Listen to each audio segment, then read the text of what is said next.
this video, we're going to start with number 38. So on number 38, I've got two different trig functions working in the same equation that I'm trying to solve here. So I'm going to see if I can do something to make it get down to just one equation, make this a little bit easier to work with. So I remember that I have a Pythagorean identity from the last video that tells me that 1 plus cotangent squared is equal to cosecant squared. So I'm going to use that to help me. So I'm going to replace my cosecant with this 1 plus cotangent squared, and that'll help me with my cotangents here as well.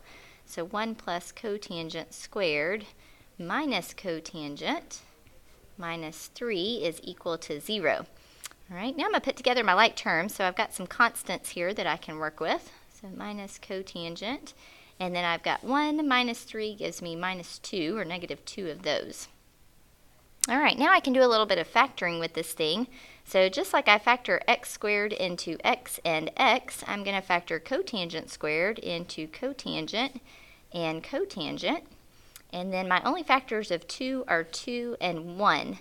And I need for this to become a negative 1 right here. So I'm going to do negative 2 and plus 1, so that those will come together to give me the negative 1 in the middle.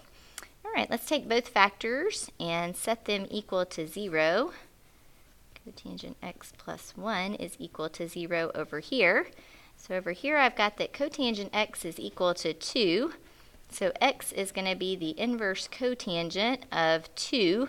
And 2 is not a value on my unit circle, so I'm going to use my calculator to help me with that. So instead of working with 2, I'm going to work with a tangent value of 1/2.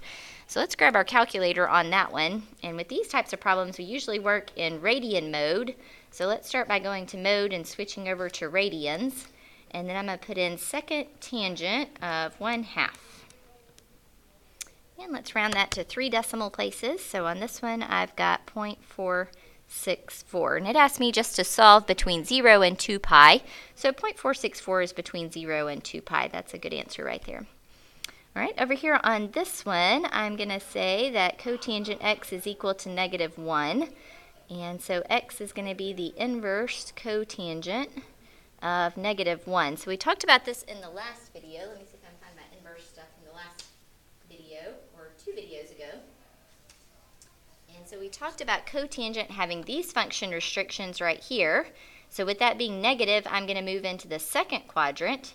And tangent and cotangent have values of 1 at pi over 4.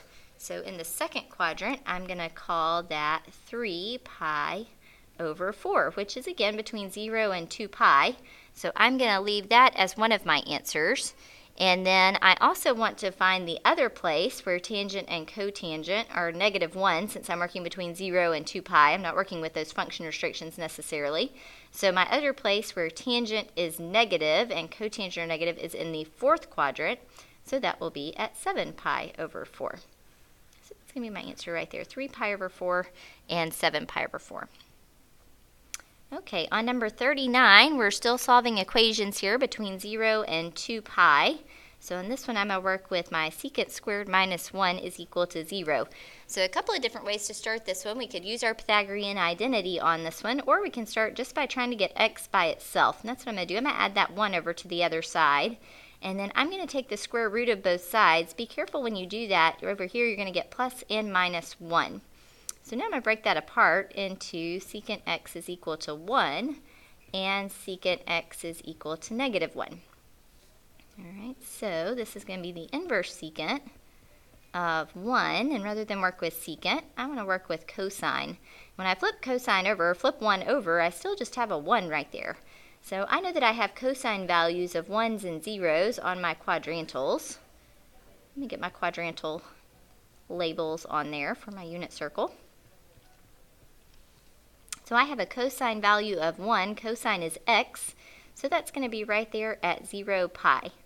And I don't have another place where cosine is 1, and so I'm just going to stick with 0 pi right there for that one, because it only told me to solve between 0 and 2 pi. All right, same thing over here. Let's find the inverse secant of negative 1.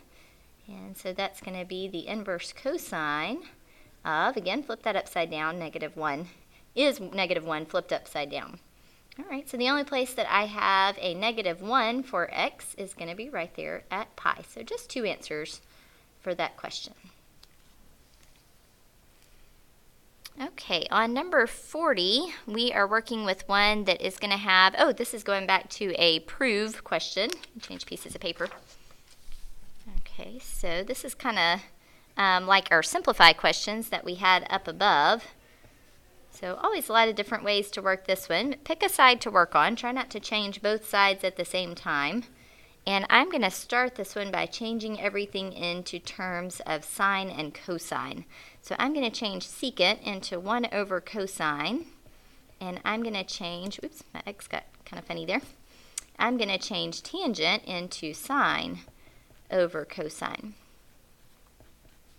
And over here I've still got cosine over 1 minus sine. All right, I already have a common denominator on this one, so I don't really need to use smile. So I'm going to make that 1 plus sine over my common denominator of cosine.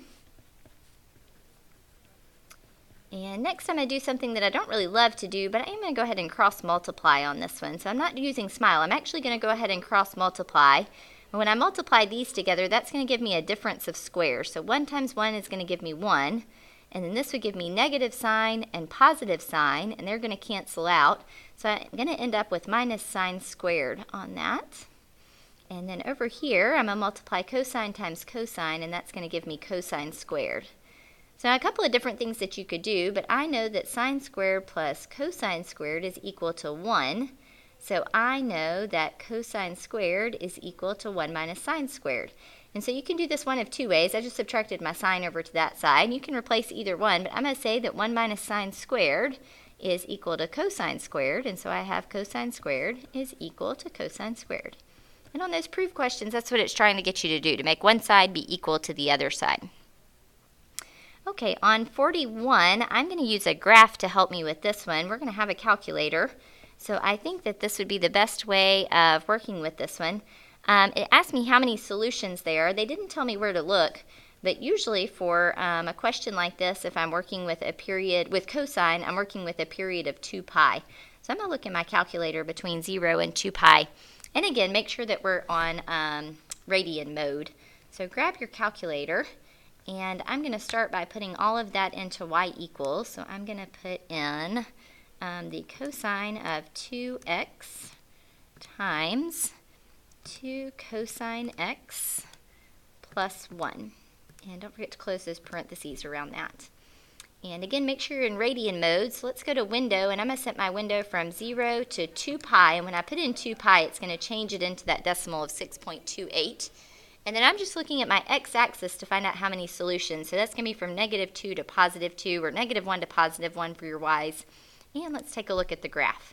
And so to find out how many solutions there are, I want to see how many times it crosses or touches the x-axis.